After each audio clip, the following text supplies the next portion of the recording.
J'étais en train de louer quelque part. Au moment où je suis parti pour travailler, on est venu, on a amené quoi, on a cassé la porte, ils ont saccagé tout ce qui était dans la maison, ils ont pris tout. L'argent, beaucoup de trucs, beaucoup de biens. Alors je me suis dit, qu'est-ce qui ne va pas? Alors à moi-même, j'ai dit, ils m'ont même posé la question chez le policier que quelle est la personne que tu vois la première comme suspect. Je lui ai dit le propriétaire de la place. Mais je les ai dit que ce ne sont pas, ils ont reçu le message des autorités policières de ce pays pour faire tout ça. J'avais mon DSTV Explorer qui, il y a quelque chose qui s'est passé. Quand j'ai appelé à la direction, on m'a dit que j'ai changé. Je suis parti changer à leur branche d'Idenval. Actuellement, ils ne sont pas là, sur terrasse Idenval là-bas. Et ils m'ont donné ce qui était de moins par rapport à ce que moi j'ai payé. Et par rapport à mon Explorer. Tout, ils ont fait à partir de la direction, sur base des instructions de leurs autorités.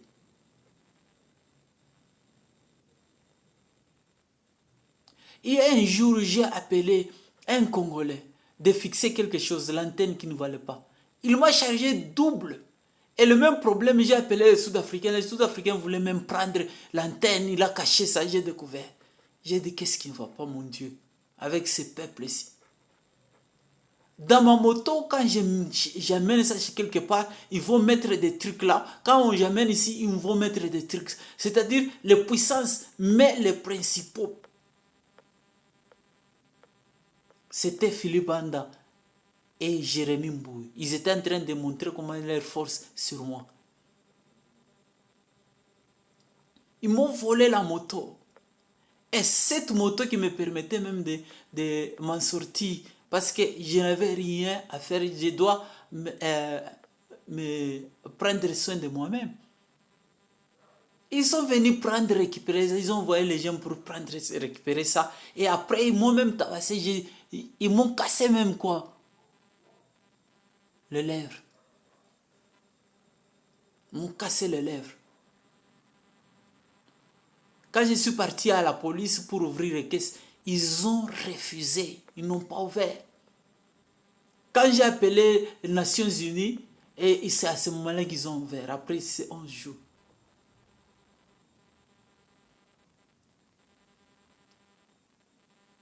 Beaucoup de choses se sont déroulées. Beaucoup de choses. Après ça, j'ai informé l'ambassade de la RDC. Je leur ai dit, j'ai des problèmes et les autorités sont en train de me bloquer. Ils me disent non, on va te bloquer comment? Parce que tu n'es pas sud-africain. Si tu veux partir chez toi, qui va te bloquer? J'ai dit, Jérémy Mbouyo, faux pasteur, et les monstres de Philippe Banda sont en train d'utiliser, Philippe Banda utilise les autorités sud-africaines pour me persécuter. Alors Jérémy utilise les Congolais pour me faire mal. Ils n'ont jamais répondu. Et c'est à ce moment-là que j'ai envoyé le message à l'ambassade de l'Amérique. Ils m'ont dit qu'ils ne reconnaissent que les réfugiés qui viennent au commissariat des Nations Unies pour les réfugiés. Et maintenant, quand j'ai montré ça à un ami qui était là le jour où on a saccagé ma maison, ils ont pris tout. Il m'a dit, Noger, mon neveu, il va t'aider à écrire une bonne lettre, il va te faire une bonne histoire. Et même dans l'histoire là, ils ont écrit seulement les faux prophètes Philippe Banda, ils ont épargné ces Congolais ici farceurs. Et alors si je suis arrivé à tout ça, ce sont eux d'abord qui ont commencé. Je l'ai payé 2200 rentes. Alors ils ont écrit que je n'ai rien payé. Et après ça, ils m'ont dit qu'ils ont demandé 30 000 rendes. Et cette lettre-là, le monsieur n'avait même pas envoyé ça. C'est l'ami Beckson qui m'a aidé, qui a pris les emails au travers la fille qui lui a aidé de partir au Canada. Actuellement, il est au Canada. Il a fui avec mon argent. Et même les preuves de paiement de SPE, ils ont tout pris. Mais ils ont oublié qu'il y a des caméras. Ils ont oublié que nous avons envoyé par le système sud-africain et les numéros étaient là. Les enregistrements sont là. Et nous avons demandé l'aide de certaines personnes pour les aider pour envoyer, faire des transferts. Et il a fui, il croit réellement que si aujourd'hui l'Afrique du Sud prend ses engagements, il va rester là au Canada pour toujours.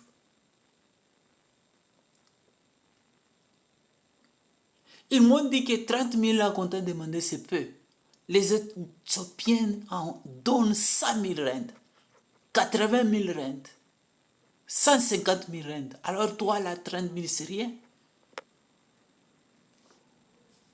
Mais ils ont bouffé. Lui, là, aujourd'hui, il est au Canada en train de se réjouir avec sa famille. Moi, toujours dans les cris. Et ceci et cela. Je pars du côté sud-africain, on me fait mal. Du côté congolais, on me fait mal. Et ce qui est un peu mal, c'est qu'ils ont informé tout ça chez Tshisekedi. Tshisekedi a dit réellement, je vais mouiller Ramaphosa avec l'argent minéré de corruption. Ce garçon-là ne va rien faire.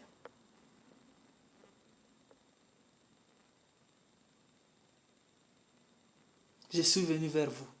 Ce que je vous dis, il n'y a rien des histoires. Ce sont des choses réelles et vraies. Ce ne sont pas des contes, ce ne sont pas des histoires. Ce sont des choses vraies. Donc, à chaque fois que je cherche à avancer, il y a toujours ces démons ici qui se sont convertis en pasteurs pour faire mal. Et qui ont déjà véhiculé le message partout.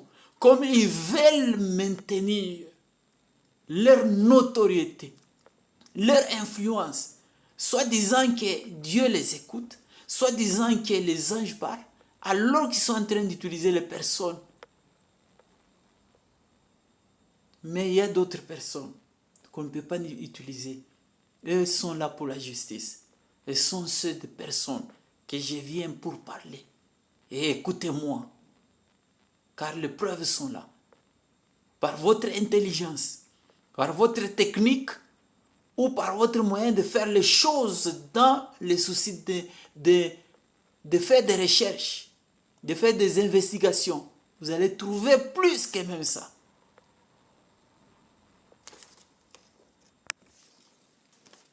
En 2024, au mois de septembre, c'est le moment où on l'a fait fuir Beckson vite au Canada. Mais moi, j'étais en train de souffrir dans le lit de l'hôpital. La scène s'est déroulée comme ça. J'étais en train de faire les livraisons. Et je venais avec un colis du côté Kilani pour aller du côté Auckland Park. Et j'ai pris les tronçons Empire Road. Ceux-là qui connaissent, c'est derrière Vet University, entre deux réavoirs là. Le premier réavoir, c'était rouge. Je me suis arrêté. Et j'étais en train de rouler ma moto du côté bande jaune. Et alors que c'est vert, j'ai commencé à rouler. Juste l'autre feu de signalisation, la couleur était verte. C'était moi qui devrais passer. Et il y avait d'autres véhicules. Tout d'un coup, je vois dans le rouge au côté opposé un véhicule qui vient et ils ont fait de fait qu'ils se sont stationnés là où j'étais. J'ai klaxonné plusieurs fois. Ils n'ont pas suivi. Jusqu'à tel point je me suis tombé. J'ai cogné et la tête a tapé le goudron. Mais on s'est rendu compte que c'est le pied qui était cassé. Les gens sont venus me fortifier au moment où j'étais par terre. J'ai constaté 2 filles qui sont venues vers moi. Ils ont dit, ne t'en fais pas, l'ambulance arrive. Et en même temps, ils sont allés collaborer avec le chauffeur en question. Et le chauffeur m'a demandé des numéros et toutes les pièces qui me permettaient. Je lui ai donné. Et je lui ai dit, pourquoi vous m'avez fait ça? Qu'est-ce que je vous ai fait? Oh, je pensais que tu allais t'arrêter. T'arrêter où moi je suis dans le vert, je dois passer. Et puis toi tu as un véhicule, tu passes les rouges et comme ça pour juste s'intercaler devant moi. Quand je klaxonne, tu n'écoutes absolument rien. Et j'ai passé 3 semaines seul là-bas. Ni Congolais, ni Sud-Africain, ni qui que ce soit. L'entretien, c'était au moins les filles, infirmières et les docteurs. La nourriture, j'ai mangé uniquement la nourriture de là. Et personne n'est venu me voir là. Je n'avais pas le temps de me prendre des photos parce que mon téléphone n'avait pas d'énergie. Ceux-là qui venaient, ils partaient, ils revenaient jusqu'à 3 semaines. Et je n'avais pas de force. Et au moment où certains de frères étaient en train de réjouir, Dieu avait fait des miracles de sa manière et je suis sorti. Mais voici ici. Mais un soi-disant Congolais qui s'est dit nous sommes de même communauté, il a vu que ma maison était saccagée. Lui a été là aussi. Mais ils ont cherché à me dépouiller même le paix que j'avais. Pour que je sois toujours dans la même situation ici. Et maintenant quand je me tiens ici, ils sont en train de dire que pourquoi tu veux révéler la vérité. Et pourquoi je dois me taire. Bien-aimés, mes compatriotes, les gens qui sont dans la position pour intervenir. Ma communauté ici, on doit se parler. Nous avons des problèmes là chez nous que nous pouvons résoudre. Mais on est en train d'accuser les autres, mentir. La politique de la haine. Vous faites vous le mal et vous voulez mentir. Et vous voulez donner tout ce qui est comme défaite aux autres. Tel que je vous avais dit, nous avons un président avec ses collaborateurs qui fuient des faux réfugiés. Et ils savent comment mentir, manipuler. Et alors ils sont en train d'appliquer ça au pays. Alors les Congolais ne s'en retrouvent pas. Ils comptent un jour que ceux-là qui sont partis à l'extérieur viennent avec l'expérience pour développer aussi le pays. Alors nos confrères viennent ici pour que les problèmes demeurent là-bas et que le pays qui sont en train de travailler le prenne en charge. Au nom des mensonges. Il y a de nos frères compatriotes qui sont partout là en train de crier et consorts. Combien de Congolais sont dans la communauté, dans nos communautés ici? Ils n'ont jamais subi ce qu'ils sont en train de raconter. Pourquoi? Parce que d'autres sont partis. Dans le mensonge et les Nations Unies les ont pris en charge. Et alors, quand ils voient ça, ils ne sont pas contents. Ils doivent aussi mentir. Cape Town partout, nous on connaît tout ça. Il n'y a aucun pasteur. Il n'y a aucune personne. Beaucoup de gens ont perdu leur bien, leur travail sur le mensonge de leurs frères. Et pour faire, ils vont changer l'histoire. 9 peuvent devenir 6, 6 aussi peuvent devenir 9. Mais tout dépend de la position que tu as. Et c'est ce qu'ils sont en train de faire. Et quand on se tient comme ça, on n'a rien à faire, nous avons des problèmes. Mais eux qui sont en train de créer des problèmes, on oublie. Il y a une des filles de Maman Olangi une femme. Combien de personnes qui sont là dans leur église, hommes, qui peuvent prendre n'importe comment et puis les envoyer dans le pays et faire de ce qu'ils veulent. Elle a préféré venir récupérer le mari d'autrui qui est congolais, qui a épousé une Sud-Africaine. Et quand on va crier là, on va dire que non, c'est les Sud-Africains, ils sont ceci et cela. Et quand moi je vais parler de mon... Personne ne m'écoute, ils me persécutent, ils doivent supporter les genres de personnes comme ça. Pasteur ou prophétesse de Mama Olangi est venu prendre le mari d'autrui. Et ce type-là ne pensait jamais que ça allait être ainsi. Quand on dévoile tout, et on ne sait pas comment les choses se déroulent jusqu'à là. Mais le problème est que l'image de notre pays est en train de faire quoi?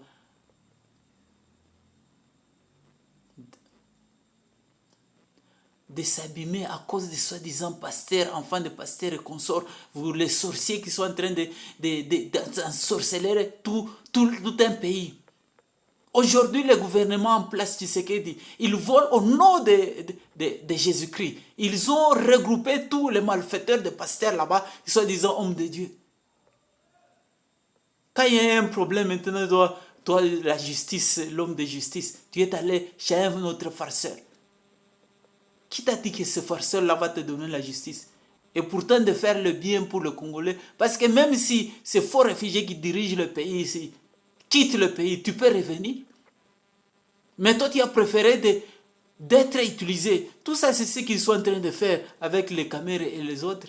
Ils croyaient que Caméré, c'est un ange. Alors quand ils sont au pouvoir, c'est mieux de le ridiculiser pour le mettre là où il est. Et alors, ils ne savent pas que Caméré, en dehors de tout ce qu'on est en train de le citer, il est intelligent. Toi, Moutamba, tu es intelligent, tu as fait la différence. Tu as aussi entré dans le truc là parce que un jour, il savait réellement que si tu oses, on va t'exposer. Aujourd'hui, tu es allé chez les faux pasteurs là-bas. Et ils ne font absolument rien. Ils ont tout gâché ici. Et moi, quand je dis ceci, ne jugez point. Vous qui savez lire la Bible, pourquoi vous ne lisez pas 1 Corinthiens 6? Commencez du premier verset jusqu'à même 7, si vous voulez. Les gens là qui vous disent que ne jugez pas, et parce que vous venez déjà avec votre mentalité de faire mal, et vous allez dire que ne jugez pas, et vous disent que c'est bien vous, quand on dit que vous allez juger les anges, c'est bien vous quand vous jugez d'autres confessions religieuses. Mais quand on vient vers vous pour des choses auxquelles on voit dans la vie courante, et ça devient un problème, ne jugez pas. Et vous êtes un bandit, vous venez directement, vous prenez la Bible et directement vous avez déjà la fiche sur votre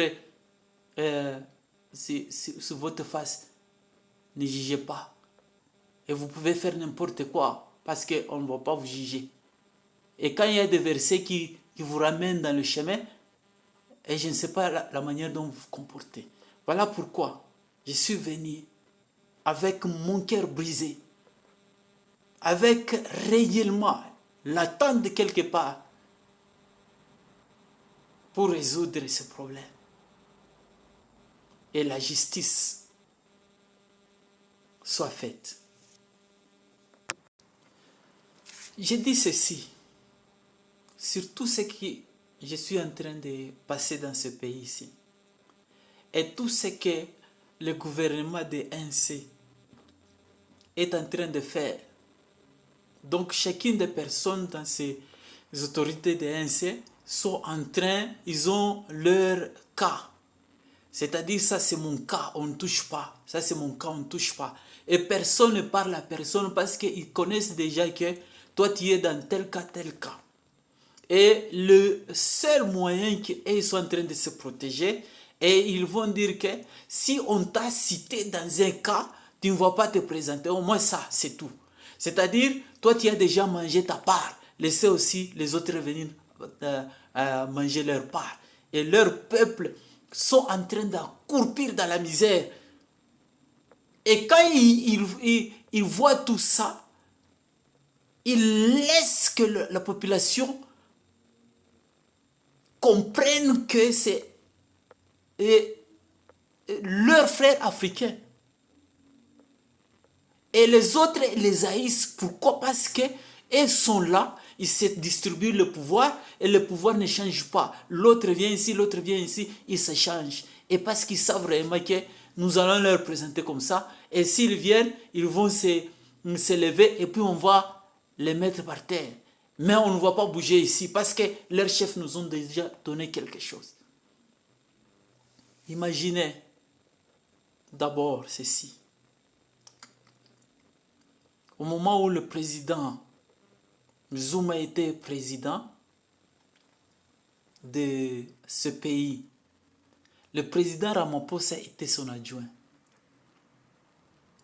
Les enfants sud-africains se sont manifestés. Ils ont dit non, nous voulons que nos droits.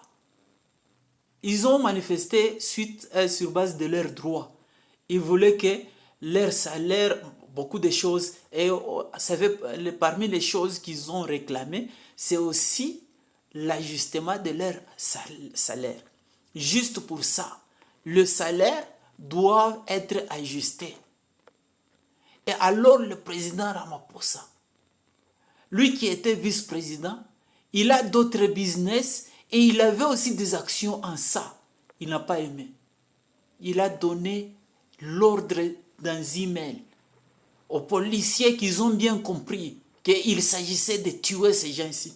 Ils ont exterminé les gens d'Ex-Marcana là-bas. Quand on voit la manière dont les policiers venaient, les Sud-Africains étaient en train de fuir, ils ne s'opposaient pas. Alors qu'on a vu ici, les Éthiopiens se sont interposés aux policiers. Et les policiers ont fait leur effort technique, ils ont maîtrisé jusqu'à découvrir même les armes des policiers là-bas. Il n'y a aucune autorité sud-africaine à parler sur base de ça et personne n'a été blessé ni inquiété parmi les Éthiopiens. Et alors les Sud-Africains eux-mêmes entre eux, on les a tués. La différence entre apartheid et Marikana, c'est que les autres là ne sont pas sortis. Sinon, s'ils sortaient, on devrait les tuer. Les temps d'apartheid, ils sont tous sortis, on les a tués. Et maintenant, ce qui fait mal est que le président Ramaphosa a pris même le gouvernement tout pour aller s'interposer à Israël et pour dire que nous, on a subi l'apartheid, on nous a fait mal, on nous a tués par les Blancs. Mais il a oublié d'abord, parmi les gens qui ont souffert pour les ANC, il n'était pas là. Et lui, là aussi, parmi les gens qui ont souffert pour le pays, il n'était pas là. Bien qu'il est venu en cours. Mais il a fait ce que les gens d'apartheid ont fait. Mais pourquoi il doit calmer les autres? Je ne dis pas que ce qu'Israël est en train de faire est bien. Nous demandons à ce que les autorités compétentes pour mettre la paix. Parce que parmi les gens qui sont en train de souffrir, il y a les innocents. Ils ne savent même pas de quoi ils sont en train de souffrir. Et ce que nous voulons, c'est que les autorités compétentes prennent des mesures pour mettre la paix. Mais on ne doit pas surgir sur Israël. Au moment où Israël était déjà victime, il a juste surpassé. Oui, parce qu'il a été attaqué. Et maintenant, il a répliqué plusieurs fois. Maintenant, en appliquant, il n'a pas appliqué sur ceux-là qui ont fait le mal, il a appliqué sur les innocents. Mais on ne peut pas aussi avoir le sang humain dans les mains en train de condamner les autres. Au moment où les autres cherchent à se défendre. Même si la manière de se défendre nous fait mal, nous demandons que les autorités de prendre un peu des mesures pour que la paix vienne. Mais ce n'est pas parce que nous sommes noirs, Nous devons mourir parce qu'un autre noir nous a tués et nous devons accepter à vivre dans la souffrance parce qu'un autre noir est en train de vivre bien. Lorsque nous réclamons notre droit, il est en train d'accuser les innocents blancs qui ne savent même pas de quoi il s'agit. Veuillez intervenir, s'il vous plaît. S'il vous plaît. Écoutez-moi. Je vais répondre à toutes les questions. Ce que je veux, c'est que la justice soit faite. Les autres ne doivent pas rester. Parce qu'ils se disent qu'ils sont des grands. Ils doivent commencer à détruire ceux-là qui sont en train de faire leurs efforts personnels. Les exemples des présidents sud-africains, c'est un exemple qui montre réellement que mon cas ici ne devrait pas être écouté par la justice sud-africaine. Parce que partout là, ils ont déjà mis leurs pions. Et si ils n'écoutent pas leur population, est-ce qu'ils vont m'écouter moi? S'il vous plaît, si quelqu'un connaît quelque chose à propos de la communauté internationale, je suis prêt à parler. Le Haut Commissariat des réfugiés, j'ai toujours voulu venir, mais je n'ai pas les moyens suffisamment pour vous atteindre. Je viens vers vous parce que je sais que la solution durable peut venir vers vous et le respect sera rétabli. Le conflit des personnes, des communautés sera respecté. J'ai fait ça réellement parce que j'attends une solution vers vous. Merci.